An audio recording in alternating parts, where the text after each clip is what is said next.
Hi అండి, అందరు ఎలా ఉన్నారు?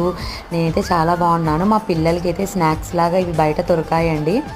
మొన్న మార్ట్‌కు పోయాను కదా, సో దాంట్లో అవి దొరికాయి. జస్ట్ ఆయిల్ హీట్ చేసేసుకొని ఇవి ఫ్రై చేసుకోవడమే. టేస్ట్ అయితే చాలా బాగున్నాయి. పిల్లలకి కెచప్ వేసి ఇచ్చేస్తే వాళ్ళు మంచిగా ఎంజాయ్ చేసుకుంటూ అయితే తింటారు కదా.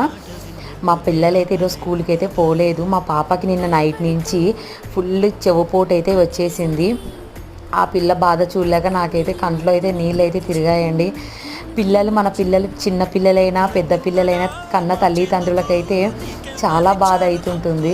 చిన్న చిన్న ఫీవర్ కానీ జ్వరం ఏదన్నా కానీ వస్తే చాలా బాధపడిపోతూ ఉంటారు కదా. మా పాప ఇప్పుడు నవ్వుతూ ఉందన్నమాట. నిన్న రాత్రి చాలా ఏడ్చిందండి. వాళ్ళ అక్కని చూసి మా బాబు కూడా చాలా అయితే బాధపడినాడు. అక్కకి నొప్పి తగ్గింది మమ్మీ అంటున్నాడు. సో వీడియో నచ్చితే లైక్ చేయండి, షేర్ చేయండి, కామెంట్ చేయండి ప్లీజ్.